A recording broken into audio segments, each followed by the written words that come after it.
Hi, I'm Catherine Anderson, Master Trainer with APPI. Today I'm going to take a moment to show you how I use a postural assessment in my clinical practice. Now, of course, with Pilates, we often spend a lot of time lying on the mat. But a really big thing out of the APPI philosophy is that we want to do Pilates in order to improve our functional strength and our functional ability. So matching your 5 key elements and your Pilates practice with what you do in standing is a really great way to empower your clients to take their practice up to a higher level. So, with the postural assessment, I tend to use 2 different planes of movement or 2 different planes of assessment.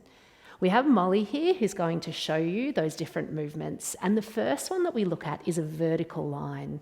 Now, if we look at the center of the ear, the center of the glenoid, the center of the greater trochanter, and the center of the ankle, what we want to try and look at is to have a vertical line that matches all of those points.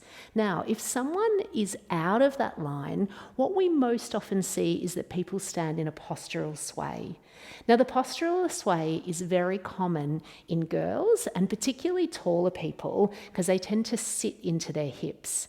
Now, the reason why a postural sway is such a big problem clinically is that when you're in that sway, you'll see that the abdominal muscles become lengthened, and you'll also see that the hips sit anterior to the vertical line, which often leads to very overactive anterior structures such as hip flexors and quads and underactive glutes. So the cue that you'll use to bring those into line is to ask your person to put one hand on their stomach, if you could do that now, Molly, and bring that hand down nice and low, just below your belly button. Bring the other hand onto your chest, and I want you to imagine your body as a chest of drawers. You want to draw that bottom hand underneath your top hand, so those 2 points in time line up vertically. Now, once you have that, what you should feel is that your core becomes engaged and you'll find that your hip flexors and the anterior part of your hip will relax.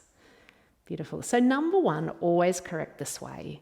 Once you've corrected the sway, you then have the opportunity to assess the tilt. So Molly, if you can maintain that correction and drop your hands down by your side, the way we assess the tilt is to look at the 2 points horizontally of the ASIS at the front and the PSIS at the back. Now, what the postural manuals tell us is that we want those 2 points to be either in the same plane as each other horizontally, or the ASIS just a little bit lower down than the PSIS, which means you've got up to a 15-degree anterior tilt. Now, what you'll see is 2 things. Either the person is too anteriorly tilted, so they'll have a big slope down from back to front. Now, correcting that tilt, there's a couple of different ways that our clients can go about it, but it's really important that you try and cue that correction from the core. Now, if you think about the abdominal muscles pulling up, as opposed to the glutes and hamstrings pulling down, what that does is it creates a nice static posture, so then we can overlay glutes and hamstrings on top of that when the person chooses to go and run and walk. So if you can use those abdominal muscles to pull up there, Molly, that's lovely. Now, the other problem we see is a posterior tilt. You don't see these as often, but they can be really problematic because someone in a posterior tilt often has more inclination towards thoracic kyphosis, and they will also find that they'll be more prone to issues in the lower back, such as disc problems, because they're not using their multifidus to stabilize their lower lumbar spine. So if you find that the PSIS is anywhere near below the ASIS, it's really important to correct that. Now, the way we do it is just to put 2 hands on the tummy to check that you've got that nice sway correction. And then from there, you focus really low on the tailbone and you kick your tailbone out. That's lovely, Molly, just to bring on that multifidus. Now, when you do that, if the person goes too far, you'll see that their tummy will fall out and their erector spinae muscles will come on.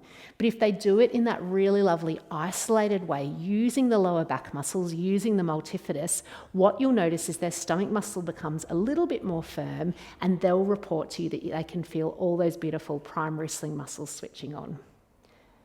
So standing posture is really the foundation of anything we do that's upright. So for running and for walking, for all different sports that we play, it's really important to get this right as a start. And you can see that those concepts really create the 5 key elements of APPI in order to be able to be the springboard to moving further. Thank you so much for watching.